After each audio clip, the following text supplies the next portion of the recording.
September is citrus time, whether you're planting out a new citrus or renovating an existing one. Now I'm down here today in the Channel 7 car park. A couple of years ago, to cover an ugly Colorbond wall, they planted 3 citrus trees with the idea of espaliering them. Now they've grown so well in that period of time in this beautiful northeastern aspect that they've asked me to come down to bring them into shape.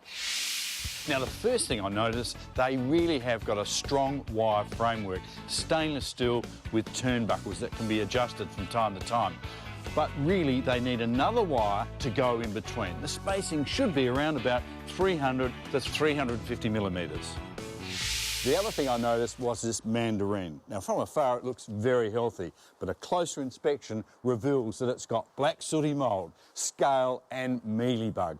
And if left, they will eventually kill the tree. And the reason why the tree has these problems, it's stuck in a corner and it's not getting that sunlight the others are or air movement. So pretty easy to fix at this stage. Wash the black sooty mould with warm soapy water and then spray the whole tree with pest oil.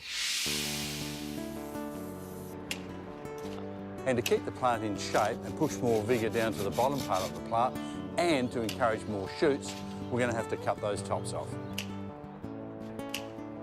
Now looking at the orange tree, it's not as vigorous as the Lisbon lemon, but it's really messy. So keep the same principles in mind. You're looking for branches that are going to give a little bit of height to take it up to the top of the fence and nice laterals that you can train out on the wire. Now you do need a bit of a kit when you are espaliering. You need some ties or clips, of course. Make sure they're plastic. You can use things like old stockings and even old material. It's all good.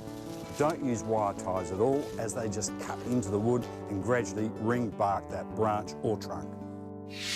Hey, I've had to be really brutal with those 3 trees, and they needed it. Diseased wood, wood that just wouldn't go in any direction we wanted it to, and now we're left with the extra wires that we're going to put in some lovely material that we can train out over the next few months. We're going to feed it with Dynamic Lifter citrus food, water it regularly, and I'll tell you what, we're going to come back in a couple of months and see how good it is.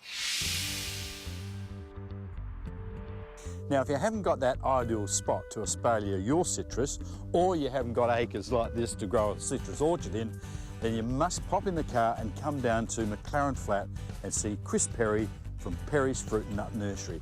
He is South Australia's citrus expert, and he can choose the right citrus for the right spot in your garden.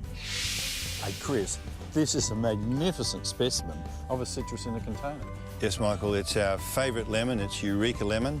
It's thornless, it doesn't grow too big on the dwarfing rootstock, and it suits a pot very well. How old would this one be?